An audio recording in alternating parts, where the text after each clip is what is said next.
Identity based politics जब होता है ना, तो फिर मेरा चोर साधु तुम्हारा साधु चोर। जो सोसाइटी के अंदर शिक्षा, ग्रोथ, नई सोच, नई दुनिया बनाने की कोशिश करते हैं, वो तो बाहर जा रहे हैं। हजारों साल नरगिस अपने बेनुरी पे रोती है, बड़ी मुश्किल से होता है चमन में दीदवर पैदा। वो दीदवर यदि आप खोज रहे हैं तो हजारों साल नरगिस को पहले रोना पड़े। बिहार में शिक्षा के मामले में आज तक के इतिहास की सबसे विफल सरकार यही है। इनके काल में जो बुराई है वो लालू जी के काल में शुरू हुई थी और वो अब पीक पर जा चुकी है। स्कूल में पढ़ाई नहीं, साक्षरता है, शिक्षा नहीं है। बिहार वो प्रदेश है जो एक समय में दुनिया का सबसे बड़ा एजुकेशनल हब हुआ करता था। नालंदा विश्वविद्यालय, विक्रमशिला विश्वविद्यालय, उदंतपुरी विश्वविद्यालय बिहार में था। कि बिहार वो प्रदेश है जहां आजादी के बाद इंडस्ट्रियलाइजेशन की बहुत तेज गति शुरू हुई थी। जी, बिहार के बेगूसराय में जाकर देख लीजिए तो वहाँ आपको फर्टिलाइजर मिल जाएगा, वहाँ पे थर्मल मिल जाएगा, वहाँ पे आईओसी मिल जाएगा। ये सब जब सरकारें 1950 के दौर में ला सकती हैं तो 2025 के दौर में सरकारें क्यों नहीं ला सकती? यदि आपको बिहार को डेवलप करना चाहते हैं तो गांव के रास्ते ही खुलेंगे। अकेला बिहार कम से कम 70-75 लाख लोगों को नौकरी दे सकता है यदि टूरिज्म डेवलप कर दीजिए। सुशासन का दावा करते हैं नीतीश बाबू और हमारे कॉन्स्टिट्यूंसी से वो टिकट देते हैं अनंत सिंह। कौन दूर जाना चाहता है अपने माँ बाप से भाई? कौन दूर जाना चाहता है अपने बीवी बच्चों से? किसे बेसिकली अपनी जड़ और अपनी जमीन से मोहब्बत नहीं है। लेकिन कहते हैं ना कि कुछ तो मजबूरियां रही होगी, वरना कोई यूं ही बेवफा नहीं होता। न हम सफर से निकलेगा, न हम नसी से निकलेगा, तुम्हारे पाँव का कांटा है ये तुम ही से निकलेगा। नमस्कार, मेरा नाम है कुलदीप और आप देख रहे हैं न्यूज इंडिया। हमारे साथ में है पूजा ठाकुर। और आज बिहार चुनाव के जो फेज 1 में इलेक्शन हुए उसमें जो वोटिंग परसेंटेज आया, इस पर हम बात करने के लिए आए हैं इतिहास के एक मशहूर अध्यापक रजनीश राज सर से। इनसे हम जानेंगे आखिर ये जो वोटिंग परसेंटेज बढ़ा तो इसके रीजन क्या लगते हैं, इसके नेतात क्या लगते हैं। इसके अलावा और भी हम बिहार चुनाव से जुड़ी हुई तमाम मुद्दों पर बात करेंगे। तो सर, हमारा पहला सवाल यही है, इस बार रिकॉर्ड वोटिंग देखने को मिली है विधानसभा में 65%, जो अपने आप में एक बहुत बड़ी बात है। तो सर, इसके रीजन आपको क्या लगते हैं सर? देखिए, लगभग 8% का ग्रोथ है। जी सर। और लेकिन यदि गहराई से देखिएगा ना तो लगेगा कि कई सारे उपाय किए गए हैं और कुछ सर्कमस्टेंशियल रीजन इसके पीछे जिम्मेदार है। उपाय के तौर पर देखेंगे तो आपको एक बात समझ में आएगी कि सरकार ने पिछले दिनों मतदाता को जागरूक करने के लिए डिस्ट्रिक्ट लेवल पर 2 एसडीएम के स्तर के अधिकारी को लगाया है। जी सर। कि ज़्यादा से ज़्यादा लोगों को जागरूक किया जाए ताकि वो मतदान करें। दूसरी बात यह है कि चुनाव जब कभी हाई वोल्टेज होता है जी सर, तो परसेंटेज ऑफ पोल बढ़ जाता है। एक तीसरी बात यह है कि छठ के ठीक बाद चुनाव हुआ है, तो बहुत सारे ऐसे लोग भी हो सकते हैं कि जो कि अभी आपके मतदाता थे लेकिन वो चले गए होते यदि 15-20 दिन के बाद में इलेक्शन होता। तो आशंका यह है कि हो सकता है कि सेकेंड फेज में चले भी जाएं। जी, लेकिन फर्स्ट फेज में चूंकि छठ के ठीक बाद का चुनाव था तो उसमें कुछ पार्टिसिपेंट्स हो सकते हैं। जी। एक और फैक्टर, जी सर, एक फैक्टर ये है कि जब एसआईआर हुआ है तो बहुत सारे लोग जो कि पहले मतदाता सूची में नामित थे जी, लेकिन वो एग्जिस्ट नहीं करते थे, या तो उनका डेथ हो गया है या तो कहीं चले गए हैं। जी।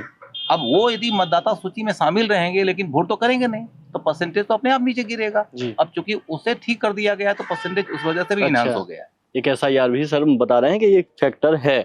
चूंकि इस बार महिलाओं की भी बड़ी अच्छी भागीदारी रही है बिहार चुनाव में, तो हम पूजा ठाकुर आपसे सर सवाल पूछेंगे महिलाओं से जुड़े हुए।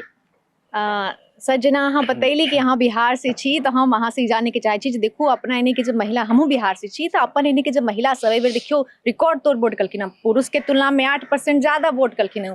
तो अहाँ केना देख रहल छी एकरा, की इम्पैक्ट छलै जे एकदम से आके से बाहर निकल के एकदम शिक्षा हो या फिर नीतीश कुमार जे अभी देलखिन है पैसा, ई वजह से की एकर पीछे की इम्पैक्ट होते एकदम सब बाहर निकल के दनादन वोट करे लगलखिन?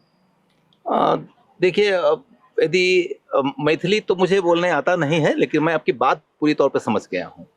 तो इम्पोर्टेंट बात यह है कि महिला की भागीदारी को आप पिछले 2 दशक से जोड़ कर देखिए। नीतीश कुमार की सरकार जब से आई है तब से उन्होंने महिला को अपना पॉलिटिकल कॉन्स्टिट्यूएंसी बनाया है। जो लड़कियां शुरुआती दौर में स्कूल में नीतीश कुमार से साइकिल पाई थी, आज के डेट में वो मां बन चुकी हैं और उनके बच्चे अब पॉलिटिकली एक्टिव हो रहे हैं। तो एक जनरेशन तक का कवरेज हो गया है इसके वजह से भी पार्टिसिपेशन बढ़ा है। एक दूसरा फैक्टर भी है कि पूरे देश में आप देखेंगे कि वुमेन एम्पावरमेंट हो रहा है। हम लोग अब 21वीं शताब्दी में आ गए हैं, तो महिला की भागीदारी इस नेचुरल प्रोग्रेशन के रास्ते भी आ रही है। एक फैक्टर ये भी है कि जब बिहार के स्पेशल केस को आप देखती हैं तो एक माइग्रेशन वाला प्रदेश है ये। 2011 के जनगणना पे चल के देखें तो लगभग 75 लाख लोग माइग्रेंट थे, और माइग्रेंट्स ज़्यादातर मेल होते हैं। तो जिस सोसाइटी के मेल माइग्रेट कर जाते हैं उस सोसाइटी में फीमेल का वोटिंग परसेंटेज बढ़ जाना कोई आश्चर्य की बात नहीं है। फिर एक बात आप गौर करके देखिए कि फीमेल वोटिंग परसेंटेज 8% ज़्यादा है, लेकिन वोटिंग का नंबर खोज के देखिए तो दोनों मेल और फीमेल ऑलमोस्ट इक्वल है। जो फर्स्ट फेज का इलेक्शन हुआ है उसमें जितने मतदाता फीमेल हैं उतने ही मतदाता मेल भी हैं, परसेंटेज सिर्फ ज़्यादा है। इसका मतलब क्या निकल कर आया कि आबादी में अभी भी महिला का परसेंटेज कम है। इसका मतलब है कि आप इसे बहुत ज़्यादा सोशल रेवोल्यूशनरी सिम्टम के तौर पर नहीं देख सकते हैं। यदि सोशली एक रेवोल्यूशनरी सिम्टम होता तो परसेंटेज ऑफ पॉपुलेशन भी बराबर होता। जी बिल्कुल, ये बहुत बड़ी बात आपने यहाँ पे रखी है। और दूसरी चीज़ मैं आपसे जानना चाहूँगी कि अभी देखिए जो महिलाओं का वोटिंग परसेंटेज बढ़ा है, पंचायती राज में मुख्यमंत्री नीतीश कुमार महिलाओं को आरक्षण भी देते हैं। अब देखिए सरपंच बनती है, मुखिया बनती है, लेकिन अब विधानसभा में देखिए तो महिलाओं की भागीदारी कम है। तो क्या रीजन हो सकता है सर कि कहाँ पे कमी रह रही है? मैं अभी अपने पिछले आंसर को ही कंटिन्यू करूंगा इसमें भी, क्योंकि देखिए यदि ये रियल माने में वुमेन एम्पावरमेंट का केस होता तो बिना रिजर्वेशन के भी, जैसे वेस्ट बंगाल में आप जाके देखिए तो विधानसभा में भागीदारी उनकी शानदार है, लेकिन बिहार में रियल माने में वुमेन एम्पावरमेंट नहीं हुआ है। हमें महिला ज़्यादा मतदाता नजर आती है, वो एक कैटेस्ट्रॉफी है, न कि वो कोई बहुत बड़ा हमारे यहाँ का गोल्ड मेडल है। वही मामला है कि चूंकि माइग्रेंट हो जाते हैं मेल, महिलाओं की भागीदारी तब बढ़ेगी जबकि महिलाओं का अवेयरनेस बढ़ेगा, अवेयरनेस से भी आगे एजुकेशन बढ़ेगा, एजुकेशन से भी आगे इंडिपेंडेंस बढ़ेगा। यदि independent and aware and educated woman आएंगी आगे सोसाइटी में, तब जाके भागीदारी बढ़ेगी। क्योंकि पॉलिटिक्स हमारे देश में इलेक्शन की विनेबिलिटी को ध्यान में रखकर की जाती है, और जब विनेबिलिटी की बात आप देखेंगे तो आपको ये लगेगा कि अभी भी हमारे देश में धर्म है, जाति है, परिवार है, ये ज़्यादा महत्वपूर्ण है। इंडिपेंडेंट पर्सनालिटी के तौर पर महिलाओं का उभार अभी लिमिटेड है। यहाँ तक कि जो महिलाएं आपको लड़ती नजर भी आ रही हैं, उनके पीछे भी एक इंडिपेंडेंट पर्सनालिटी काम कम कर रही है। उनके लिए भी उनके परिवार की भूमिका ज़्यादा है। चाहे आप मुन्ना शुक्ला जी की बेटी को देख लीजिए, चाहे आप सूरजभान सिंह जी की पत्नी को देख लीजिए, वो बेसिकली इंडिपेंडेंट पर्सनालिटी नहीं है, उनके पीछे उनकी फैमिली का बैकअप। सर आपने अभी सूरजभान की पत्नी का नाम लिया कि उनकी वाइफ मोकामा से चुनाव लड़ रही हैं, तो आप मोकामा की जो राजनीति आप उसको किस परिप्रेक्ष्य में देखती? क्योंकि उसे लेकर के कहा जाता है कि मोकामा पूरी तरह से उलझा हुआ है जात भात और बाहुबल के दलदल में, तो इसको आप कैसे देखते हैं? देखिए, मोकामा आज से नहीं बल्कि 4 दशक से इसी में उलझा हुआ है। एक ऐसा क्षेत्र है जो इतिहास में बड़ी गौरवशाली रहा है। वहाँ भगत सिंह से लेकर राजगुरु और गांधी तक गए हुए हैं। वहाँ बड़े बड़े ब्रिटिश साहित्यकार कई साल गुजारे हैं। ये वो जगह है जहाँ की रेलवे के वैगन का इंडस्ट्री था, जहाँ पर कि विजय माल्या के पिता ने मैकडोवेल खोला था, जहाँ बाटा की कंपनी हुआ करती थी, कपड़े का उद्योग हुआ करता था। अभी कई सारे लोग ये सपना दिखा रहे हैं जो एक जोक की तरह लगता है कि हम ऐसा बिहार बना देंगे जहाँ काम खोजने के लिए बाहर से लोग आएंगे। पहले लोग बाहर से आ रहे थे। मोकामा और बरहिया 2 आसपास के बड़ी समृद्ध प्रदेश थे, और वहाँ हजारों की संख्या में मारवाड़ी रहते थे। मारवाड़ी वहाँ क्यों गए थे? उनको अपना सपना साकार होते वहाँ दिख रहा था। लेकिन आप पिछले 4 दशकों में चलकर देख लीजिए तो लगभग सारे के सारे इंडस्ट्री बंद हो गए, मारवाड़ी बिहार छोड़ दिए, और वहाँ के स्थानीय लोग उन सब के बदौलत होने वाले ग्रोथ से जो एम्प्लॉयमेंट पा सकते थे उसकी संभावना शून्य हो गई और लोग बाहर चले गए।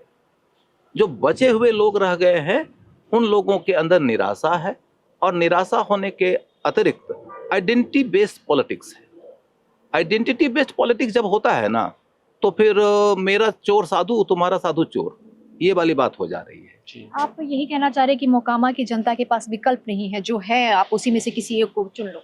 नहीं, विकल्प कभी जनता को बाहर से तो देगा नहीं। लोकतंत्र का मतलब क्या है? तंत्र का लोक तो होता नहीं, लोक का तंत्र होता है।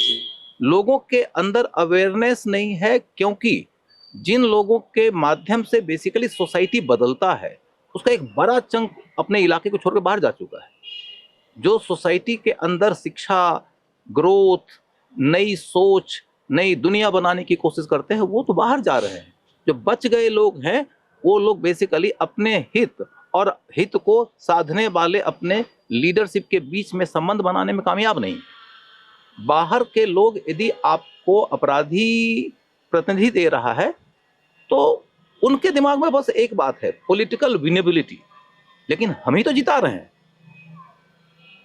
अब इसका एक दूसरा पहलू भी है, वो ये है कि चूंकि बिहार में जातीय राजनीति सभी स्तरों पर फैल गई है, तो वहाँ के भूमिहार समाज के लोगों को ये लगता है कि हमारे बीच से कोई एक मजबूत भूमिहार होना चाहिए।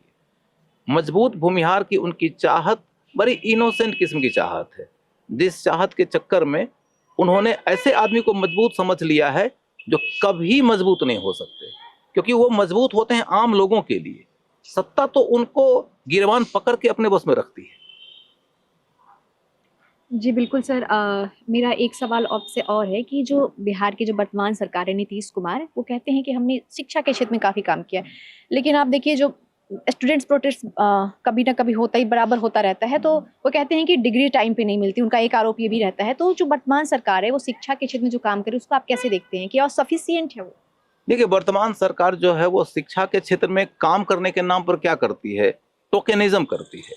साइकिल दे देगी, आपका रिजल्ट निकल जाएगा तो कुछ स्कॉलरशिप दे देंगे, लेकिन ये सब कुछ आपको दिया जाएगा रिजल्ट निकलने के बाद, लेकिन पढ़ाई कैसे हो इसकी कोई व्यवस्था नहीं है। सही अर्थों में कहिएगा तो बिहार में शिक्षा के मामले में आज तक के इतिहास की सबसे विफल सरकार यही है। इनके काल में जो बुराई है वो लालू जी के काल में शुरू हुई थी और वो अब पीक पर जा चुकी है। स्कूल में पढ़ाई नहीं, साक्षरता है, शिक्षा नहीं है। हाई स्कूल में पढ़ाई नहीं, कॉलेज में पढ़ाई नहीं, बच्चे यहाँ तक कि स्कूल की पढ़ाई करने के लिए राज्य छोड़ के जा रहे हैं। इससे ज्यादा विकट स्थिति क्या हो सकती है? कॉलेज की बात तो आज से 30 साल 40 साल पहले से चल रही है। बिहार वो प्रदेश है जो एक समय में दुनिया का सबसे बड़ा एजुकेशनल हब हुआ करता था।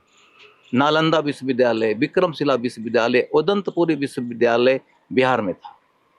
और नालंदा और विक्रमशिला तो अपने समय में दुनिया के नंबर 1 और नंबर 2 इंस्टीट्यूशन थे। जैसे कि कैम्ब्रिज और ऑक्सफोर्ड है ना इंग्लैंड में, वैसे ही बिहार में हुआ करता था। उस बिहार की स्थिति ये हो गई है कि उसकी रही सही जो गुणवत्ता थी, जैसे साइंस कॉलेज में, सुंदरवती महिला कॉलेज में या दरभंगा यूनिवर्सिटी में, ये सब भी खत्म हो चुका है। वहाँ अब बेसिकली पढ़ाई के नाम पर सिर्फ और सिर्फ डिग्रियां मिलती हैं।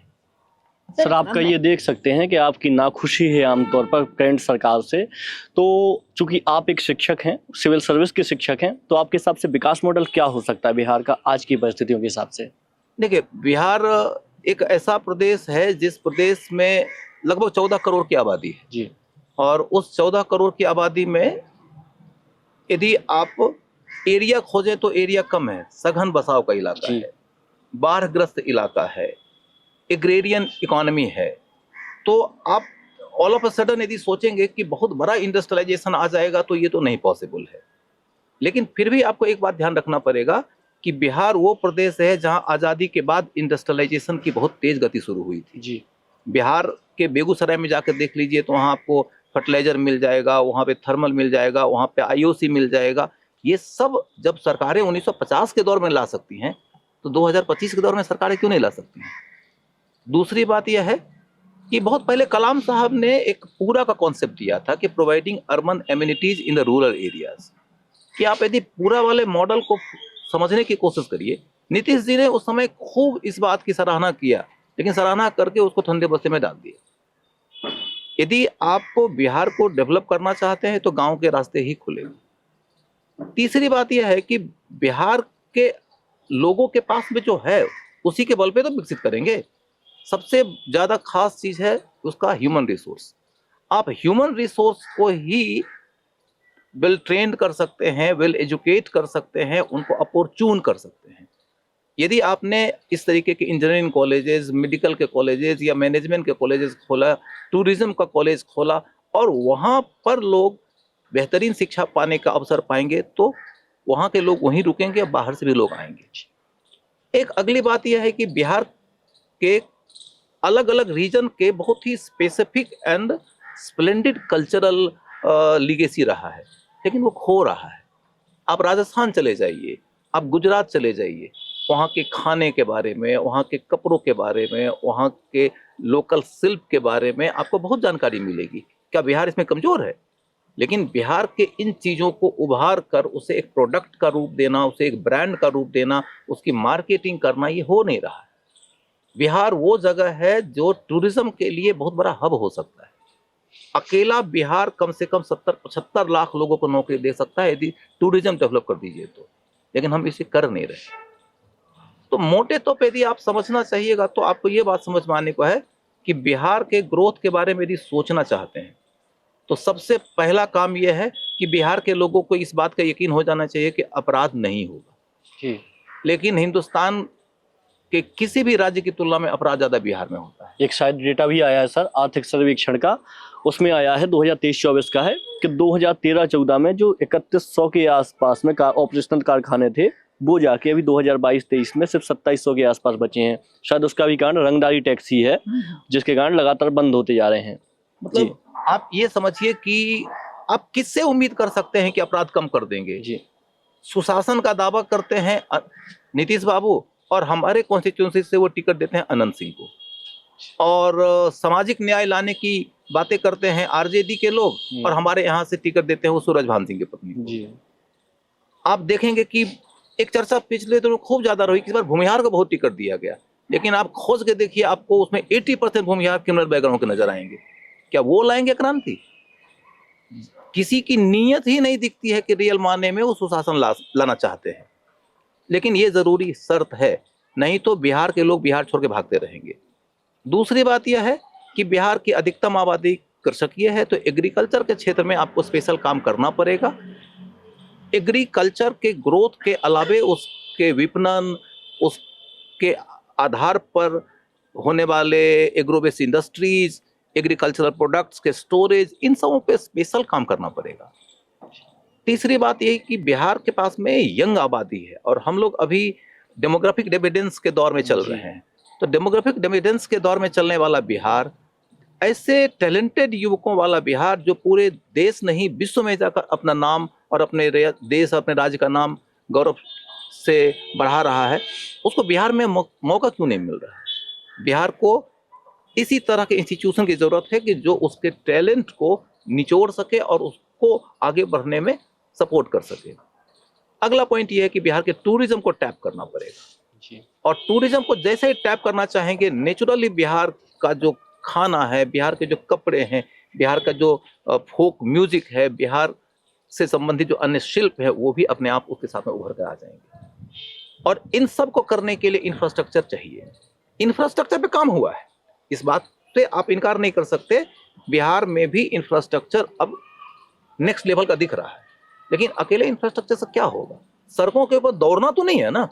दौड़ने की संभावना से संपन्न सड़कों के किनारे कुछ होना चाहिए जिसमें कि रोजगार की संभावना होती है। बिहार के लोग आज के तिथि में चाहे स्टूडेंट हो, चाहे बिजनेसमैन हो, चाहे मजदूर हो, उनके पास बढ़िया भविष्य के लिए पलायन सबसे बढ़िया विकल्प है, और ये बिहार की सबसे बड़ी दुर्गति है। जी बिल्कुल सर, आपने पलायन की बात की, तो कुलदीप आपके पास कोई सवाल था जो आप पलायन पे सर से पूछना चाहते थे? चूंकि सर आप भी बिहार से हैं, दिल्ली भी आए, आपने भी पलायन किया हुआ है, तो चूंकि वो एक दौर था जब आप आए थे, आज एक दौर है, आपका पलायन शायद इकोनॉमिक्स कारणों की वजह से हुआ होगा, लेकिन और ही बिहार में कारण, तुम हमें ये जानना चाहते हैं, चूंकि आप शिक्षक हैं, बिहार में पलायन को कैसे रोका जा सकता है? शायद आपने अभी जो जवाब दिया उसमें इनका जवाब शामिल है, लेकिन फिर भी हम बहुत संक्षेप में चाहेंगे। और आप चूंकि पलायन कर चुके हैं, दिल्ली में एक अच्छे खासे बड़े शिक्षक हैं आप, आपका सिविल सेवा में नाम चलता है, तो आप बिहार के लिए क्या कर सकते हैं, बिहार की तरक्की के लिए क्या कर सकते हैं अपने नॉलेज के बेस पर? देखिए, सबसे पहली बात तो यह है कि पलायन एक मजबूरी का नाम है। जी, मजबूरी है। वो शरणार्थी तो नहीं कह सकते हैं, लेकिन ये शरणार्थी से थोड़े बेहतर स्थिति में होते हैं। कहते हैं कि गरीब के सर पे छत नहीं होता, शरणार्थी के पांव के नीचे जमीन नहीं होती। जी बिल्कुल। आप उस मजबूरी का समाधान खोजिए ना। क्यों जाता है लोग बाहर? या तो पढ़ने जाता है, या तो नौकरी खोजने जाता है, या तो बिजनेस करने जाता है। उनका समाधान दे दीजिए, लोग पलायन नहीं करेगा। कौन दूर जाना चाहता है अपने माँ बाप से भाई? कौन दूर जाना चाहता है अपनी बीवी बच्चों से? किसे बेसिकली अपनी जड़ और अपनी जमीन से मोहब्बत नहीं है। लेकिन कहते हैं ना कि कुछ तो मजबूरियां रही होगी, वरना कोई यूं ही बेवफा नहीं बेवफा होता। नहीं होता। तो जी। मजबूरी को दूर कर दीजिए। एक और बात है, चलिए ठीक है, कई दफा क्या होता है कि अभिशाप में भी कुछ वरदान छुपा होता है। बिहार से बाहर गए हुए लोगों को आप यदि जोड़ना चाहिए तो बिहार के विकास के लिए ये असाधारण संभावना लेकर आ सकते हैं।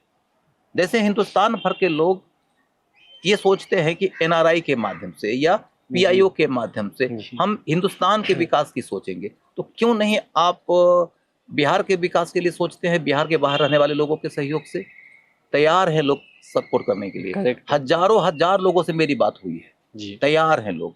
लेकिन आप उनके योगदान के लिए अपनी अनुकूल भूमि तो तैयार करिए, उन्हें जोड़ने की कोशिश तो करिए। तो हम ये कह सकते हैं आप बिहार में योगदान देने के लिए तैयार हैं, बस सरकार को कुछ ऐसी योजनाएं शुरू करने की आवश्यकता है, ऐसी नीतिगत पहल शुरू करने की आवश्यकता है, ताकि हम वहां पे योगदान दे पाएं, अपना एक स्ट्रक्चर के रूप में एक व्यवस्थित योगदान दे पाएं। यही सर। मैं आपको एक छोटा सा एग्जांपल देकर बताता हूं कि मैं अपने गांव के स्तर पर एक प्रयास किया था कि जैसे नॉन रेजिडेंट इंडियन होते हैं, तो क्यों ना हम नॉन रेजिडेंट विलेजर बना दें।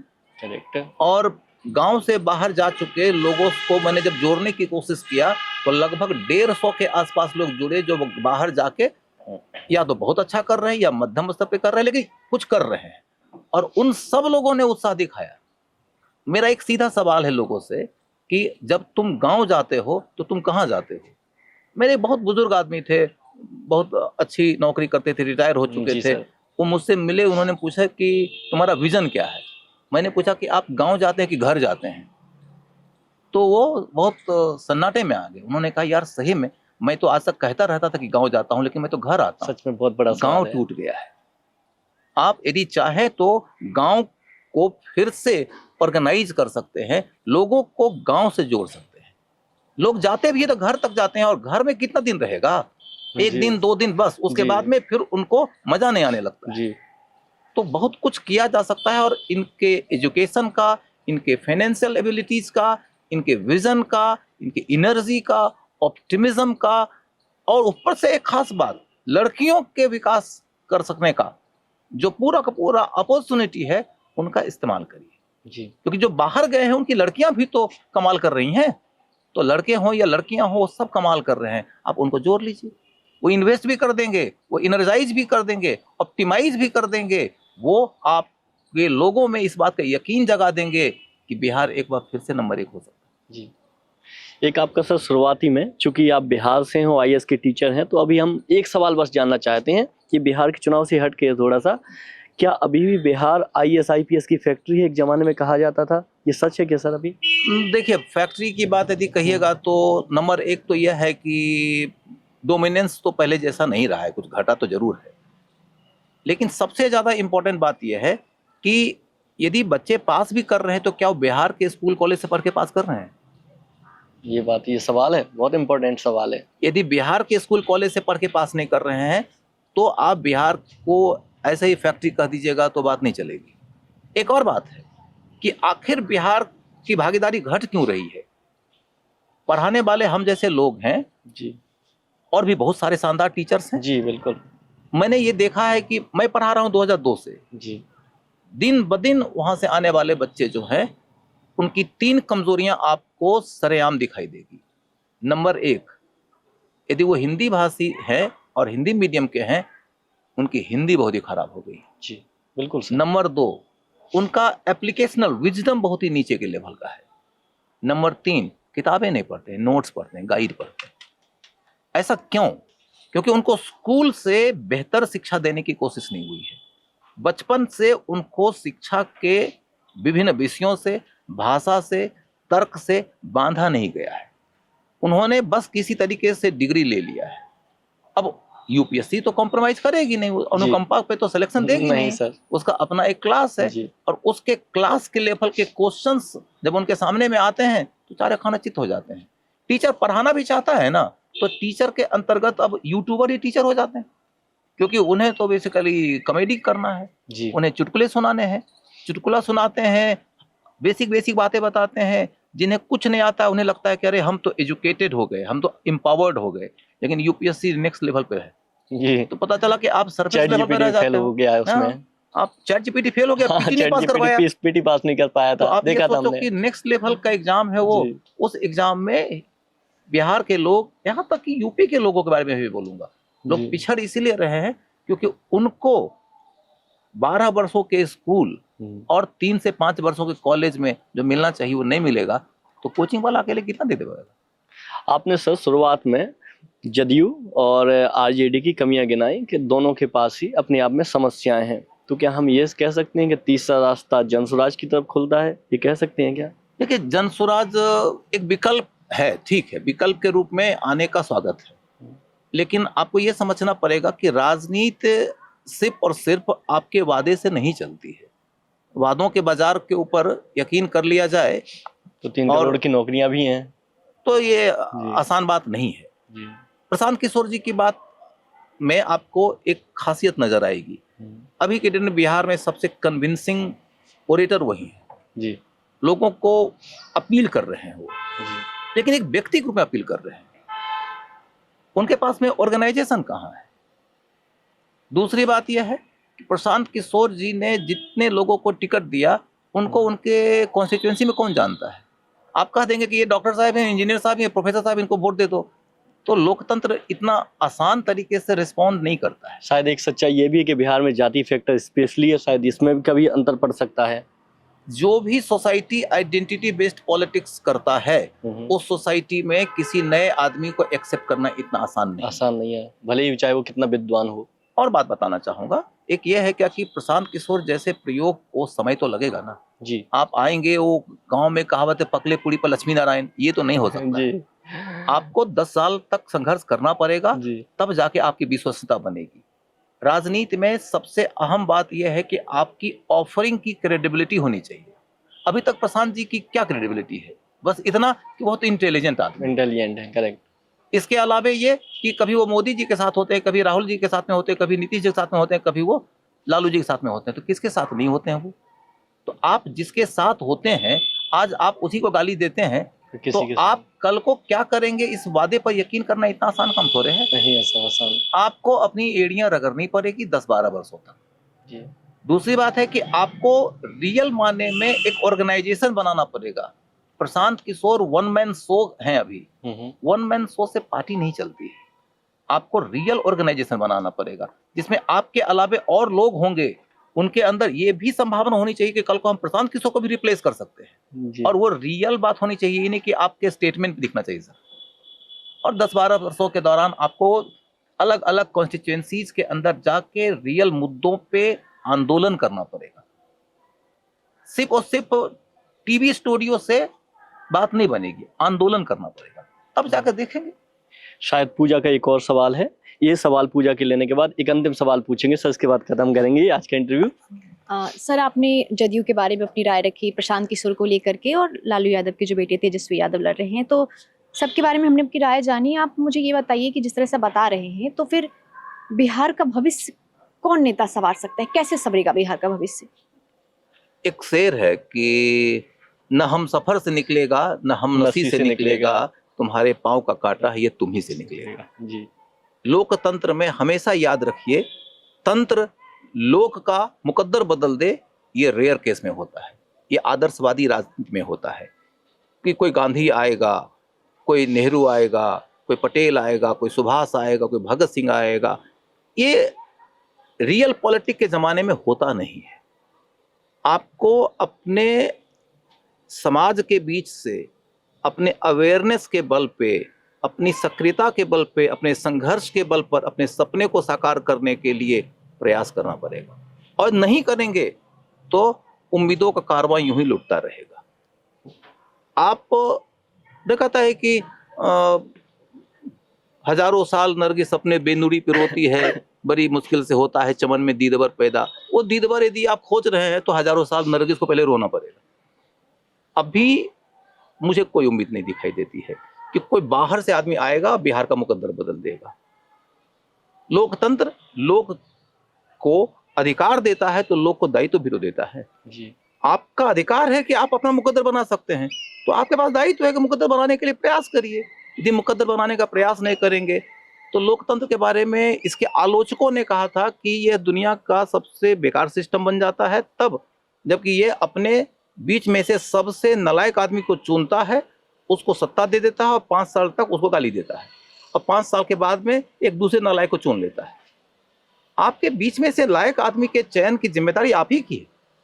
आप यदि नहीं निभा सकते हो जिम्मेदारी तो फिर आपकी गलती है। सर मैं आखिर में आपसे पूछना चाहूँगी कि अभी देखिए जो नेता लोग आ रहे हैं कोई उनके ऊपर तरह तरह के आरोप लगते हैं। आप डिप्टी सीएम सम्राट चौधरी को ही ले लीजिए, पूर्व डिप्टी सीएम तेजस्वी यादव को ले लीजिए, तो इन लोगों को लेकर के तो ये ज़्यादा पढ़े लिखे नहीं है। तो क्या फिर भी आप एक ऐसे नेता का चुनना सही होगा जो पढ़ा लिखा ना हो? देखिए, पढ़े लिखे की शर्त लोकतंत्र नहीं मानता, लेकिन पढ़ा लिखा होना चाहिए, ये एक बेहतर बात होती है। सवाल ये उठता है कि तेजस्वी जी को या सम्राट चौधरी साहब को लोग चुन क्यों रहा है? क्या वो किसी सामान्य पृष्ठभूमि से निकले हैं? तो नहीं, उनके चयन के पीछे का आधार या तो जाति है या तो वंश है। वो वंश और जाति से निकले हुए लोग हैं। उस जाति और वंश से न निकलते तो उनकी ही जाति के लोग पढ़े लिखे हैं लेकिन उनको टिकट नहीं मिलेगा। इसके पीछे यदि आप जाके समझिएगा तो आपको एक बात समझ में आने को है कि बिहार ही नहीं पूरे भारत की राजनीति को तलाशिए तो लगभग 1500 परिवारों तक सीमित है। इसे हम लोकतंत्र कहते हैं लेकिन ये तांत्रिकों का तंत्र है। इस तांत्रिक के तंत्र से बाहर निकालना पड़ेगा लोकतंत्र को। पार्टी के लेवल पर डेमोक्रेसी लाना पड़ेगा। यदि पार्टी के लेवल पर डेमोक्रेसी लाएंगे ना तो अपने आप लोगों को आवाज मिलने लगेगी इस बात के निर्धारण में कि हमारा प्रतिनिधि कैसा होना चाहिए। टिकट देने के पहले आका और आला कमान नहीं तय करेंगे कि टिकट किसको मिलेगा। लोगों की भूमिका सुनिश्चित हो जाएगी। आप अमेरिका में जाकर देख लीजिए, अमेरिकन प्रेसिडेंट का जब इलेक्शन होता है तो पहले पार्टी के अंदर ही इलेक्शन होता है और उसमें वहां के लोग बहुत सी सक्रिय भागीदारी करते हैं। क्या हमारे यहाँ नहीं हो सकता है? हमारा डेमोक्रेसी अभी बाल्यावस्था में है। यदि आप पार्टी डेमोक्रेसी डेवलप करेंगे तब जाके जनता के अवेयरनेस का उसमें सक्रिय योगदान हो पाएगा और इन दोनों के योगदान के बाद में आप देखेंगे तो आपको यह बात समझ में आएगी कि तब ये 7वीं फेल और 9वीं फेल के बीच का मुकाबला नहीं रहेगा। लेकिन रियल प्रॉब्लम ये नहीं है कि वो 7वीं फेल है कि 9वीं फेल है। रियल प्रॉब्लम ये है कि सम्राट चौधरी के ऊपर असल आरोप ये थोड़े है। असल आरोप ये है कि वो तो अपराध किए थे, हत्या का आरोप लगा था और उसके बाद में वो जुवेनाइल के आधार पर बरी हो गए थे और बाद में पता चला कि जुवेनाइल थे ही नहीं, लेकिन इसकी जांच ही नहीं हुई। क्यों नहीं जांच हुई? क्योंकि हमारे समाज में आइडेंटिटी आधारित पॉलिटिक्स बहुत ही स्ट्रांग है और उस आइडेंटिटी आधारित राजनीति के अंतर्गत हम ये मानकर चलते हैं कि चोर तुम्हारे तरफ है, मेरे तरफ जो है वो साधु है, चाहे वो चोर ही क्यों ना हो। मेरा चोर चोर नहीं है, तुम्हारा साधु चोर है। ये दोनों ही पक्षों में है। हर आदमी अपने अपने मुंडेर पे अपने मचान पे खड़ा है और दूसरे को हिकार रहा है। सर अभी ये देखिए जो हमने देखा आज़ादी के बाद बिहार में सत्ता में कांग्रेस आई, काफ़ी टाइम तक सत्ता में रही, लेकिन अभी वर्तमान कांग्रेस को जो बिहार की है उसको आप कैसे देखते हैं? बिहार की कांग्रेस 1990 तक बिहार में कांग्रेस हुआ करती थी। उसके बाद में बिहार की कांग्रेस कलेप्स होते हुए दिखती है। फिर उसका जगह भरा जाता है उन पार्टियों की ओर से जिनके बीच में से आज के डेट में आरजेडी निकले हैं, जदयू निकली है, फिर भाजपा का बहुत तेजी से उभार होता है। उसके बाद में फिर बिहार की राजनीति में एक बात हो गई कि जाति विभाजन और धार्मिक विभाजन। धार्मिक विभाजन के नाम पर भाजपा उभरती है, जातीय विभाजन के नाम पर जनता दल उभरती है, फिर वही 2 भाग में बंट जाती है। बल्कि कहिए कि रामविलास जी भी उसी से निकले थे, 3 भाग में बंट जाती है और सबने अपना अपना वोट बेस ले लिया। कांग्रेस बिना वोट की हो गई। अब कांग्रेस को यदि वहां रिवाइव करना है तो उसे लगता है कि हमें आरजेडी के साथ में अलायंस करना चाहिए, क्योंकि मुस्लिम वोटर हमारा भी कॉन्स्टिट्यूएंसी है, उनका भी कॉन्स्टिट्यूएंसी है। मुस्लिम को लगता है कि कांग्रेस हमारे लिए बेहतर हो सकती है, लेकिन कांग्रेस जीत नहीं सकती है, और उनको आइडेंटिटी पॉलिटिक्स के कारण भाजपा को हराना है। कांग्रेस भाजपा को नहीं हरा सकती है, ये उनको लगता है। तो कांग्रेस को लगता है कि हमें अपना सोशल बेस और बढ़ाने की जरूरत है। उस दिशा में कांग्रेस अभी पिछले दिनों सक्रिय होते नजर आ रही है। इसके पहले तो कांग्रेस बेसिकली लालू जी के घर से चलती थी। इस चुनाव में आप देखेंगे कि कांग्रेस आरजेडी से आजाद होने की कोशिश कर रही थी, और इसी वजह से शुरुआती दौर में राहुल गांधी और तेजस्वी आदि का जो एक पूरा का पूरा चला था जन आंदोलन टाइप का माहौल, वो बीच में ही डिरेल हो गया।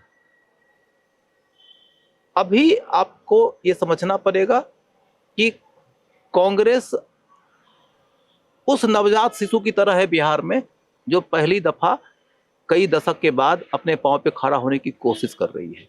उसकी असल लड़ाई आरजेडी से है। जी जी सर। तो सर बहुत बहुत धन्यवाद। सर एक अंतिम सवाल है, बस सिर्फ बुलेट पॉइंट में होगा।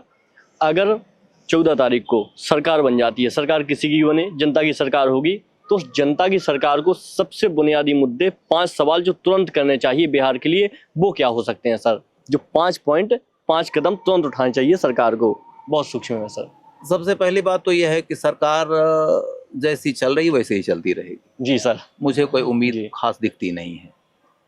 लेकिन हाँ, अब आपने कहा है कि क्या करना चाहिए, तो करने के लायक सबसे बड़ा काम यही है कि लोगों को इस बात का यकीन दिला दीजिए कि बिहार में तुम सुरक्षित रहोगे। दूसरी बात यह है कि लोगों को इस बात का यकीन दिला दीजिए कि बिहार में तुम्हारी संभावना के अनुकूल सर्वोत्तम शिक्षा मिल सकती है। इस बात का यकीन दिला दीजिए कि तुमको दुनिया भर में जितना भी इलाज पॉसिबल है वो बिहार में हो जाएगा। जी। इस बात का विश्वास दिला दीजिए कि रोजगार की जितनी संभव संभावनाएं हैं वो बिहार में हम साकार कर देंगे। जी। इस बात का यकीन दिला दीजिए कि बिहार फिर से बाहर की ओर जा रहा है। यदि आप ये यकीन दिला दीजिएगा तो बिहार का गौरवशाली इतिहास रहा है, फिर से वो गौरव लौट सकता है। जी सर। तो आज हमने इस न्यूज इंडिया के इंटरव्यू में रजनीश राज सर से बात की, जो इतिहास के, सिविल सेवा के क्षेत्र के काफ़ी जाने माने शिक्षक हैं। उन्होंने बिहार के विकास के उन बुनियादी मुद्दों पर भी बातचीत की। इसके अलावा सरकार को वो राय भी दी जिसके आधार पर बिहार का विकास सुनिश्चित हो सकता है। कैमरामैन आशीष के साथ कुलदीप द्विवेदी, न्यूज इंडिया।